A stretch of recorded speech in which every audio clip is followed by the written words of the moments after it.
Hello, I'm Jonasz Lewiński and you're watching Break the Fake. They make them, we break them, and tell you everything you need to know. Russia, the land of law and order, where the rule of law is a suggestion and accountability is as mythical as a sober Grandpa Frost. According to independent reports, Russian veterans of the Ukraine war have been busy, but not with heroism.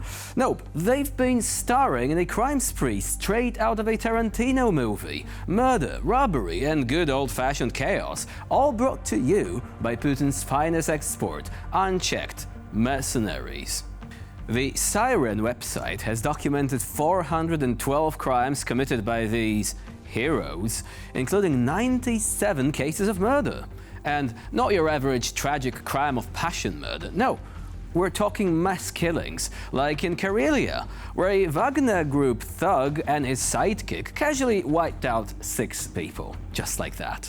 Almost half of these crimes are courtesy of Wagner mercenaries, because nothing says elite fighting force like leaving a trail of blood and vodka fumes across the motherland. Contract soldiers account for fewer incidents, but who is counting when no one's being punished anyway?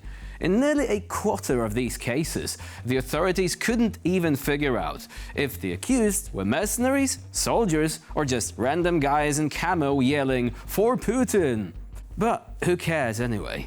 Who cares about accountability when you can pin a medal on a criminal and call him a war hero? In Russia, the message is clear. Commit atrocities abroad and you'll earn state praise. Commit them at home and, well, worst case scenario, you'll get reassigned to the front lines again. So, raise a glass to the Wagner Veterans Rehabilitation Program. Who needs social reintegration when you've got a Kalashnikov, a grudge, and the legal immunity of a Kremlin-backed thug? Russia, always finding new ways to remind us that diplomacy is just a fancy word for creative sabotage. While Europe stubbornly refuses to freeze to death this winter, Russian propagandists are fuming. How dare those Europeans keep their lights on and their Wi-Fi connected? Naturally, the Kremlin has a solution. Let's just cut the undersea cables then. State Duma member Alexander Kazakov recently admitted, quite casually, that Russia has been slicing through Europe's underwater internet cables like a drunk sushi chef. And why is that so? Well, because if you can't win on the battlefield, you might as well mess with someone's Netflix. After all, nothing screams geopolitical genius like plunging half of Europe into buffering purgatory. Я с самого начала не совсем согласен с формулировкой. Это не пиратские истории. Это абсолютно военная история. Балтийское море с определенного момента стало для нас театром военных действий. Неизбежно. Поскольку для нас, для нашей страны, это историческая задача. Сейчас мы решаем одну задачу, мы освобождаем Черное море и восстанавливаем свой статус Черноморской морской державы, который был практически ликвидирован. Если бы планы НАТО были реализованы, Украина, Грузия, у нас был бы один порт на Черном море, Новороссийск. Все. Ровно то же самое они уже сделали с Балтийским морем. Это действительно внутреннее море НАТО. Давайте не будем себя обманывать. Маленький Калининград и находящийся в заливе Санкт-Петербург. То есть они закрыли то окно, которое Петр открыл в Европу. Молодцы, с ноги. Наша задача освободить для себя Балтийское море. Это театр военных действий. И то, что происходит, это эскалация. Кстати, когда у нас говорили в ответ на какие-нибудь агрессивные действия Украины, давайте мы там нанесем ущерб натовцам. Да. Ну, например, там кабели порежем. Дмитрия Анатольевича сегодняшнего Дмитрия Анатольевича читали? Я не читал. Как говорится, базу, базовую про Европу. Но он написал, что Европа кровожадная. Я не могу эпитеты его цитировать, потому что я их забываю. Они настолько цветисты. В общем, Европа кровожадная. И все вот это вот, значит... Yeah, regaining the strength on the Baltic Sea and the Black Sea. Like, the Black Sea is a great example. Russia is actually rebuilding its power by running away from Ukrainian drones into Novorossiysk. Yeah, I mean, that sounds great. Anyway, let's not forget the bigger picture here. Russian propagandists are already daydreaming about punishing Europe once the war is over. Yes, because nothing builds a strong future relationship like vague threats of revenge delivered through state-controlled talk shows.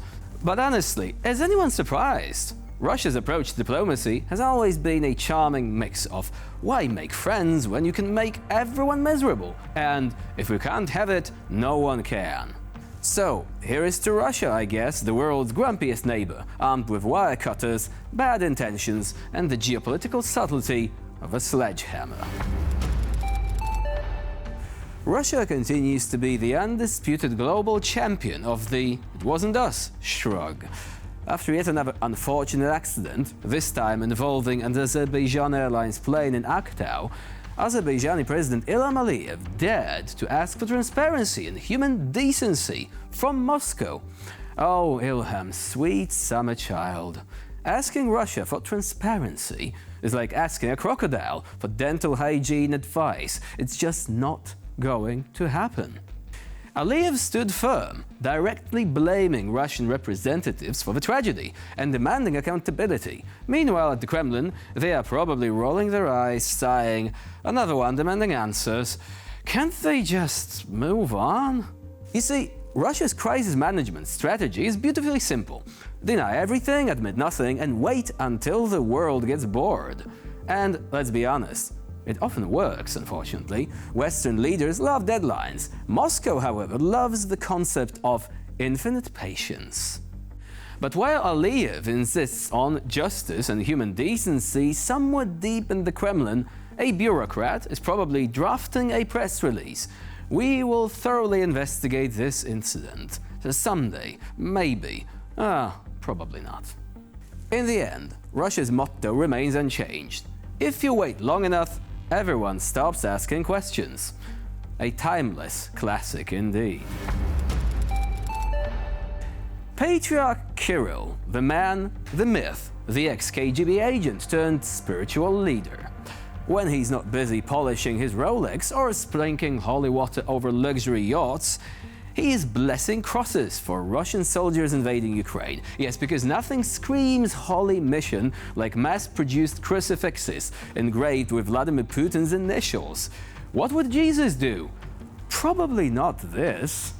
During a festive Christmas service, Kirill passionately declared that these crosses, blessed with Putin's divine initials, will inspire soldiers on their sacred mission to protect the motherland.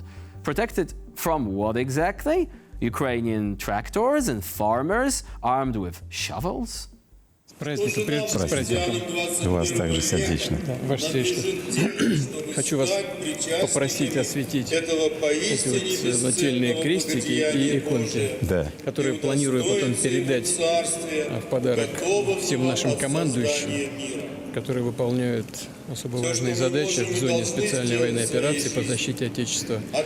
Думаю, что им будет особенно приятно получить эти символы веры, тем более освященные вами, да еще и в рождественские дни, в рождественскую ночь, во время рождественского богослужения. But fear not. Each little cross comes with an extra sprinkle of imperial nostalgia, featuring Saint Vladimir, the gatherer of Russian lands. Nothing unites faith and warfare quite like a symbol of conquest dangling from a soldier's neck. Kirill also sent Putin a touching congratulatory telegram, wishing him God's generous help in his responsible work for the good of Russia. Because clearly God has nothing better to do than assist in artillery strikes on residential buildings. In the end, Kirill remains a shining example of how faith can be weaponized, draped in gold, and delivered with just the right amount of incense. Somewhere at the Kremlin, Putin must be smiling, knowing that even divine intervention in Russia comes with an official stamp and state-approved propaganda. And with this, we conclude this episode of Break the Fake. Please stay with us here on TVP World for more latest news and updates.